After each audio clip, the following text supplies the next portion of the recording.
15장에서 말씀에서 이어서 사도 바울이 자신이 왜 이 말씀을 로마 교회에 전하느냐, 전하는 이유에 대해서 나는 이방인의 사도로 부름받았기 때문에 이렇게 너희들에게 이 서신을 복음을 전한다. 그러면서 이방인의 사도로 부름받은 자신을 증거합니다. 증명하는 내용이 나왔습니다. 자, 이 부분을 계속 이어서 나옵니다. 자, 22절 말씀을 다 같이 읽겠습니다. 그러므로 또한 내가 너희에게 가려하던 것이 여러 번 막혔더니 아멘. 자, 사도 바울은 늘 로마 교회에 가고 싶어 했습니다. 그래서 1장에 처음 시작할 때 9절 10절 말씀에도 이렇게 말합니다. 내가 그의 아들의 복음 안에서 내 심령으로 섬기는 하나님이 나의 증인이 되시거니와 항상 내 기도에 쉬지 않고 너희를 말하며 어떻게 하든지 이제 하나님의 뜻 안에서 너희에게로 나아갈 좋은 길 얻기를 구하노라.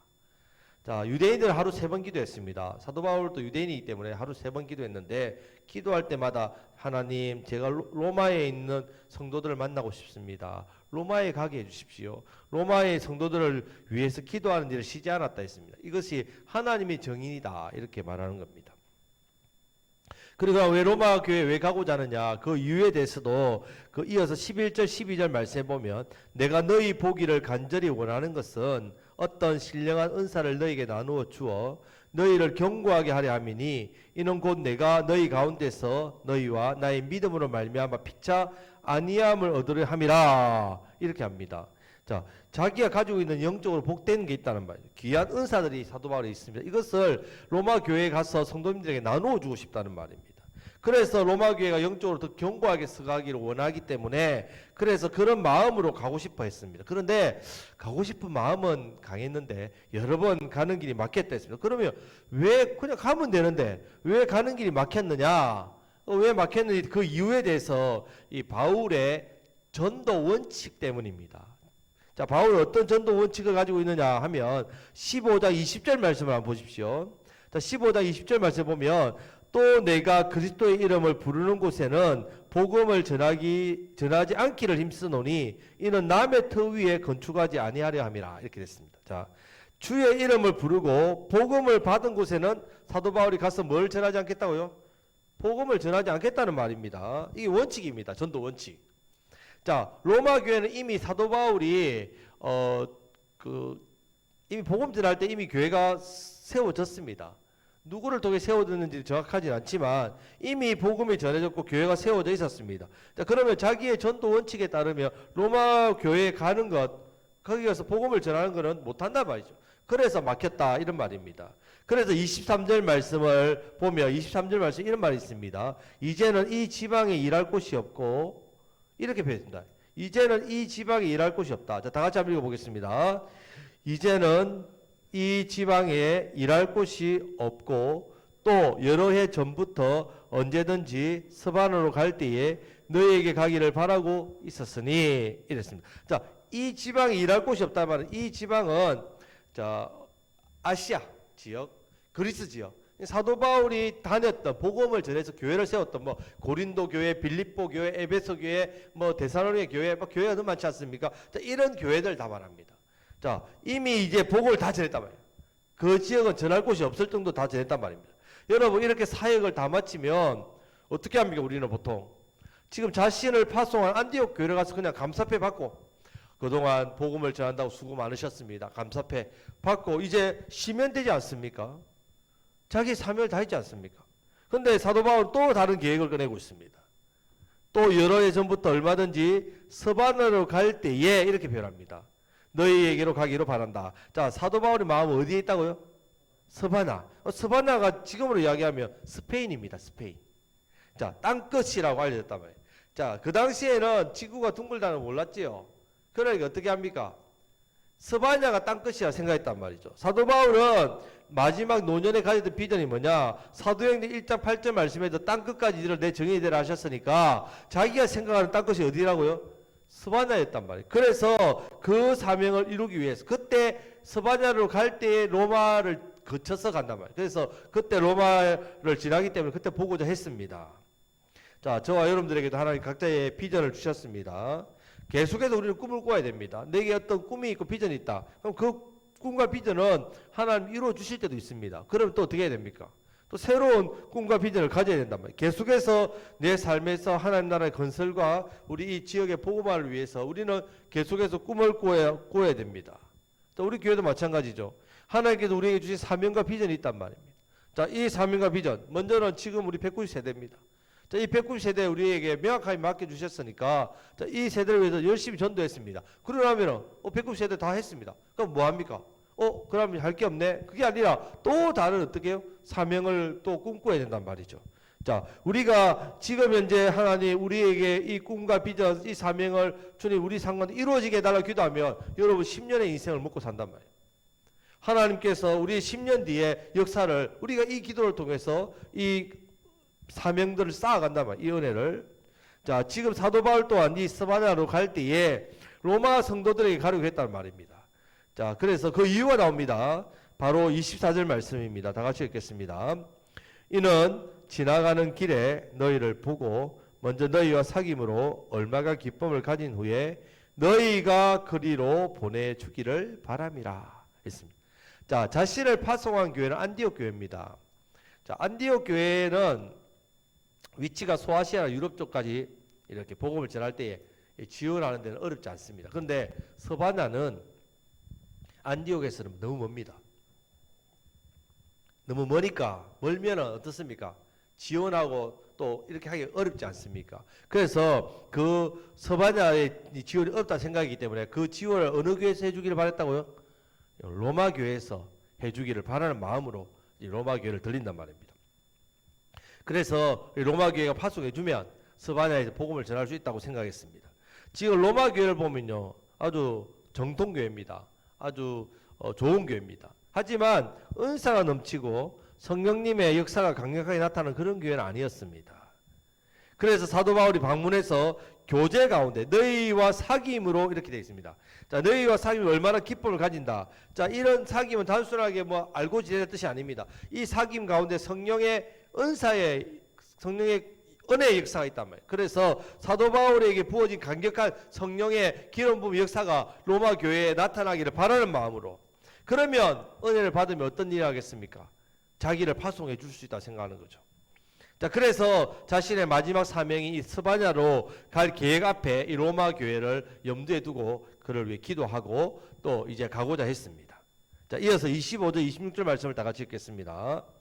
그러나 이제는 내가 성도를 섬기는 일로 예루살렘에 가노니 이는 마게도냐와 아가야 사람들이 예루살렘 성도 중 가난한 자들을 위하여 기쁘게 얼마를 연보하였습니다. 자, 그러나 이제는 이렇게 현재형으로 돌아오고 있습니다. 앞으로 바라는 것을 이야기하다가 이제 지금 현재 자기 상황을 이야기합니다. 자기 현재 상황이 뭐냐? 가노니, 이 말도 현재입니다. 그러니까 사도 바울이 막 지금 출발했거나 어디를 가고 있다는 말입니다. 자, 무슨 일 때문에 어디를 간다는 말입니까 지금? 예루살렘으로 간다 했습니다. 예루살렘으로 지금 왜 가느냐 하면 성도 섬기는 일 때문에 했습니다. 그 이유가 마게도냐 아가냐 사람들이 예루살렘 성도들의 그 가난한 어려움을 알고 그들을 위해서 연보를 했댔습니다. 헌금을 했다는 말이죠. 자, 이것을 이제 갖다 주기 위해서 갑니다. 지금 소아시아와 마게도냐와 아가야의 많은 교회들이 지금 이 일을 위해 헌금을 했습니다. 왜냐하면 기근과 환란 때문에 아가보라는 선지자가 있었습니다. 이 선지자가 예언을 합니다. 천하에 큰 흉년이 있으리라. 자, 이렇게 예언했을 때 예루살렘에는 그 당시에 교회에 큰 핍박이 있었습니다. 핍박과 동시에 흉년에 대한 고통까지 겪었단 말입니다. 자, 참고로 예루살렘은 기근이 올 수 없는 도시입니다. 왜냐하면 신명기 말씀에서 하나님의 눈이 항상 어디에 있다 했습니까? 그 땅에 있다 했습니다. 하나님이 돌보시는 땅에 살고 있다는 말입니다. 말씀대로 살면 복이 있고 기근이 없습니다. 그런데 하나님께서 은혜를 베풀지 않으시면 그대로 내버려 두면 굶고 비가 안 와서 흉년이 든단 말입니다. 우리도 마찬가지입니다. 우리의 인생도 하나님이 돌보시는 인생입니다. 하나님을 잘 섬기면 복이 있지만 우리가 하나님을 제대로 못 섬기면 우리의 인생에 흉년이 온다는 말입니다. 자, 지금 예루살렘은 어떤 죄를 지었냐? 예수님을 죽였지요. 복음을 받아들이지 않았지요.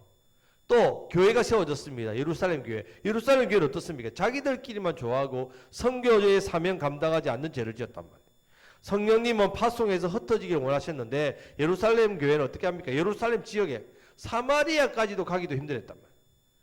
땅끝까지 복음을 전하는 이 이방 선교의 사명을 무시했습니다. 그래서 하나님께서 사울이라는 사람을 일으켜가지고 예루살렘 교회를 핍박했지요. 스데반이 순교가 되고 사도 외에는 예루살렘에서 다 흩어졌습니다. 저 흩어진 교회, 정말 수만 명이 모였던 그 교회에 다 빠져나가고 성도님들이 많이 몇 명 없으니까 어떻습니까? 기근도 하고 또 성도들도 몇 명 안 되니까 경제적인 어려움이 왔다는 말이에요. 자, 그래서 예루살렘 교회에 연보를 전달하기 위해서 바울이 가고 있습니다. 여러분, 이런 은혜를 여러분 받았다. 이런 은혜를 받는다. 여러분, 누가 여러분한테 5만 원짜리 한 장을 줘도 물을 거 아닙니까? 왜 줍니까? 그렇게 하지 않습니까? 우리가 이런 큰 놀라운 은혜를 받으면 하나님 저를 왜 구원해 주셨습니까? 주님 제가 무엇을 해야 됩니까? 물어봐야 되는 거 아닙니까? 그 당연한 겁니다. 사도 바울이 지금 이런 내용으로 이제 이방 지역의 교회 설교를 하니까 이방 교회에서 기쁨으로 예루살렘 교회가 우리 모태 교회가 아니냐, 이런 교회에서 우리가 받은 은혜가 얼마나 크냐, 이렇게 했을 때 이방 교회에서 이 자원하는 심령으로 그들이 뭐 풍족해서 아니요, 그들도 어렵지만 이 연보를 했습니다. 이것을 지금 예루살렘으로 가져가고 있다는 말입니다. 자, 27절 말씀을 같이 읽겠습니다. 저희가 기뻐서 하였거니와 또한 저희는 그들에게 빚진 자니 만일 이방인들이 그들의 영적인 것을 나눠 가졌으면 육적인 것으로 그들을 섬기는 것이 마땅하니라. 아멘. 자, 이방 교회는 유대인 교회의 빚진 교회입니다. 신령한 복음의 빚을 지었지요. 영적인 빚을 지었습니다. 그래서 육적인 것으로 섬기는 것이 마땅하다 이 말입니다. 자, 우리도 마찬가지입니다. 영적인 복을 받았다면 육적인 것으로 섬기는 것이 마땅합니다. 예수님의 사랑을 받았으면 우리가 예수님의 사랑으로 믿지 않는 사람들에게 우리가 가지고 있는 육적인 것으로 사랑하고 섬기는 것은 마땅합니다. 이렇게 섬기시기를 축복합니다. 자, 28절 말씀을 다 같이 읽겠습니다. 그러므로 내가 이 일을 마치고 이 열매를 그들에게 확정한 후에 너에게 들렸다가 서바나로 가리라. 아멘. 자, 지금 이 열매를, 사실 이 헌금이죠. 돈이거든요. 이 헌금이라 하지 않고 왜 열매나 있겠습니까? 열매. 자, 그냥 이것은 돈이 아니라 바로 신앙 고백이 담겨있기 때문에 그렇습니다. 무슨 신앙 고백이 있고 무슨 열매인가 하면, 자, 이방인 교회가 또 찢어지게 가난합니다. 그들도 어렵습니다. 그러나 그 어려운 가운데서 기쁘게 연보한 이유는요, 우리는 당신들 때문에 여기서 예수님 믿고 있다는 그 신앙 고백이 담겨있다. 예루살렘 교회가 흩어져서 우리에게 복음을 전했기 때문에 지금 우리가 신앙생활을 하고 있다는 이 은혜에 대한 신앙 고백이 이 예물에 담겨있기 때문에 그래서 열매라 하는 겁니다. 우리도 범사에 신앙 고백을 하는 삶을 살아야 됩니다. 여러분 삶의 어떤 행위가 신앙 고백이 담겨 있어야 된다는 말입니다. 그냥 똑같은 일을 해도 세상 사람들은 세상 일을 하지만 우리는 어떻습니까? 받은 은혜의 감사함으로 내 일을 하는 겁니다. 이 안에 신앙이 있다는 말이에요. 믿음이 있다는 말입니다. 자, 지금 사실 사도 바울이 연보를 전달하는 일은 보통 일이 아닙니다. 자, 지금 고린도에 있습니다. 자, 고린도에 있는 사도 바울이 예루살렘으로 가려면 2000km를 가야 됩니다. 자, 2000km를 갔다가 다시 로마로 가려면, 예루살렘에서 로마로 다시 가려면 3000km를 가야 됩니다. 그러니까 고린도에서 로마로 가면 1000km만 가면 되는데, 고린도에서 예루살렘을 갔다가 예루살렘에서 로마로 가면 무려 5000km를 가야 된단 말입니다. 이런 엄청난 길을 사도 바울이 왜 자기가 가려고 합니까? 이 연보를. 물론 이 예물이 크고 귀하죠. 하지만 이것은 단순하게 헌금을 전달하는 사항이 아니기 때문에 그렇습니다. 사도 바울의 입장에서는 그냥 고린도에서 로마로 가면 훨씬 더 편하지만, 그리고 또 예루살렘에 가면요, 자기가 어떻게 할지 모릅니다. 자기를 죽이려고 할 사람이 예루살렘에 엄청나게 많이 있기 때문에 가면 잡히면 맞아 죽을지 모릅니다. 하여튼 이 연보가 바로 헌금이 아니라 뭐라고요? 열매이기 때문에, 열매이기 때문에. 그냥 헌금이 아니란 말입니다. 신앙 고백의 마음을 유대인들에게 이방인 사도가 사도이기 때문에 대표로서 전달하는 의미가 있다는 말이에요. 자, 이 일을 다른 사람이 부탁하거나 그냥 이렇게 하지 않고 자신이, 그것도 비효율적인 것 같잖아요. 그 하는 이유가 지금 유대인의 교회와 이방인의 교회는 서로 담이 있다는 말입니다. 이 담을 어떻게 하려고요? 복음을 하나로 묶어주기 위해서 사도 바울이 이 헌신을 하고 있습니다. 그래서 사도 바울의 관심은 오직 진리와 교회의 하나됨. 자, 여기에 대한 순수한 열정을 지금 사도 바울이 가지고 있습니다. 자, 그래서 29절 말씀을 다 같이 읽겠습니다. 내가 너희에게 나아갈 때에 그리스도의 충만한 복을 가지고 갈 줄 아노라. 자, 그리스도의 충만한 복을 가지고 갈 줄 아노라. 바울은 이 복음의 비밀을 전달해주고 성령님의 역사를 또 풀어주고 하나님의 말씀 음성을 들려주고 교제하는 성령 안에 교제하는 법을 가르쳐주고, 자, 이것도 함께 가지고 간단 말이에요. 그래서 기대하라는 말입니다. 기대하라고 이야기합니다. 사도 바울이 가기만 하면 그곳에 하나님의 은혜가 쏟아지기 때문에 그렇습니다. 자, 저와 여러분들도 마찬가지입니다. 우리에게도 이런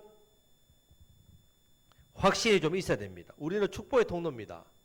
그렇기 때문에 저와 여러분이 가는 곳마다 예수 그리스도의 충만한 복이 쏟아질 줄 믿습니다. 이런 은혜가 있어야 된다. 내가 축복의 통로고 하나님 내게 은사를 부으시고 은혜를 부으셨기 때문에 내가 가는 곳마다 세상을 향해서 가는 곳마다 이런 놀라운 은혜가 있다. 자, 이런 확신과 믿음의 고백으로 세상을 담대히 나아가서 살아가시기를 주님의 이름으로 축복합니다. 아멘. 자, 이제 마지막으로 사도 바울이 기도를 부탁합니다. 자, 30절에서 32절 말씀을 다 같이 읽겠습니다.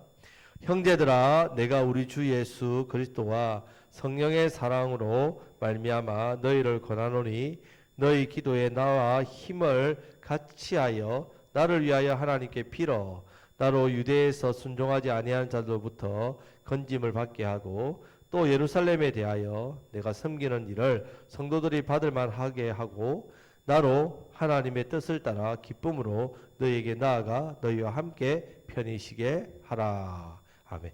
자기를 위해 기도해달라고 하면서 나로 유대에서 순종하지 아니하는 자들로부터 건짐을 받게 하고, 자, 이 기도의 의미는 사도 바울이 오는 걸 보고 죽여버리고자 배두르는 사람들이 예루살렘에 많단 말입니다. 자, 그리고 사도행전 21장에 보면 자, 예언하는 사람들이 사도 바울 보고 예루살렘에 올라가지 말랍니다. 올라가면 잡혀서 결박되어 죽는다. 가지 말라고 당부합니다. 자, 지금 열매로 전달하는 헌금을 가지고 올라가야 됩니다. 그래서 유대인의 교회와 이방인의 교회를 복음으로 하나로 묶어줘야 됩니다. 자, 이 일에 사도 바울은 죽을 줄 알면서도 이 죽음을 무릅쓰고 가고 있습니다. 그러면서 중보해달라고 요청하고 있는 겁니다. 기도해달라고. 자, 성도 여러분, 우리도 내게 주어진 사명을 위해서 내 모든 것을 드리시는 삶을 살아야 됩니다. 자, 우리가 사명 따라 살아야 됩니다. 복음의 사명 따라 사는 것이 우리의 삶의 목적입니다. 자, 그런데 이 일을 위해서 내가 내 힘으로 혼자 못한단 말이에요. 그래서 우리가 함께 어떻게 모여서 뭐 해야 된다고요? 중보기도를 하는 겁니다. 이 사명을 붙들고 함께 기도하는 것이 필요하단 말입니다. 자, 사도 바울은 그래서 세 가지를 기도 때 말합니다. 첫 번째, 유대인들에게 건져 주십시오. 두 번째는 헌금을 성도들이 받을 만하게 되게 해달라고. 이 예물이 그래서 하나 되는 놀라운 은혜의 역사가 나타나게 해달라고. 또 세 번째는 너희에게 나아가 쉬며 교제하게 해달라고 그렇게 기도 요청을 하고 있습니다. 자, 여러분들에게도 우리가 참 함께 기도회를 나누는, 그래서 함께 기도하는 중보의 은혜가 있어야 됩니다. 자, 마지막 33절 말씀을 다 같이 읽겠습니다. 평강의 하나님께서 너희 모든 사람과 함께 계실지어다. 아멘. 자, 이렇게 축복하고 있습니다. 여러분, 평강이 언제 오느냐? 평강은 답이 있으면 옵니다. 답이 있으면. 자, 하나님 내 인생의 모든 문제와 또 어떤 질문에 대한 답을 가지고 계세요. 그래서 하나님께서 함께 하신 평강이 온다는 말입니다. 내 인생을 책임지고 계신 분이 나와 함께 하실 때 내가 평강이 옵니다. 자, 그렇기 때문에 사도 바울이 이렇게 하나님께서 너희 모두 사람과 함께 있기를 축복하고 있습니다. 저와 여러분 가운데서도 하나님 이 시간 함께 하셔서 평강의 하나님의 은혜가 넘치기를 주님의 이름으로 축복합니다. 아멘. 자, 이 시간 우리가 이제 말씀을 붙들고 우리 간절히 기도하겠습니다. 자, 우리 오늘 로마서 15장 말씀을 통해서 사도 바울이 이방인의 사도로서 자신을 증명하는 가운데 사도 바울이 이렇게 자신을 증명하고 이 사명을 하는 이유는 믿음이 강한 자나 약한 자나 말씀과 성령 안에서 하나 되게 되는 그런 교회가 되기를 바라는 겁니다. 그가 목숨을 걸고 예루살렘 교회로 이 열매를 가져가는 이유도 하나됨을 위해 기도합니다. 자, 우리가 우리 안에 하나됨이 중요합니다. 주님, 우리 교회가 제가 이 하나됨을 이루기 위해서 더욱더 내 자신을 낮추고 겸손하게 성도님들을 잘 섬기는 그런 우리가 되게 해달라고, 우리 교회가 성령과 말씀 안에서 하나 되는 교회가 되게 하여 주옵소서. 그러기 위해서는 스스로 자기를 자랑하면 말아야 됩니다. 나의 자랑을 하는 것이 아니라 복음만 자랑해야 됩니다. 그리고 예수님의 일꾼으로 살다가 주님께서 내게 역사하신 것만 자랑해야 됩니다. 주님 이렇게 복음을 자랑하고 주님께서 내 삶 가운데 역사하신 것을 자랑하는 그런 주님의 일꾼 그리스도의 종이 되게 주옵소서. 우리 자신의 믿음을 위해서 또 간절히 기도하겠습니다. 또 내게 주신 사명 주님 복음의 사명을 더욱더 잘 감당할 수 있도록 저에게 은혜를 주시고 능력을 달라고 우리 자신을 위해서 이 시간 말씀을 붙들고 주여 삼창 주여 삼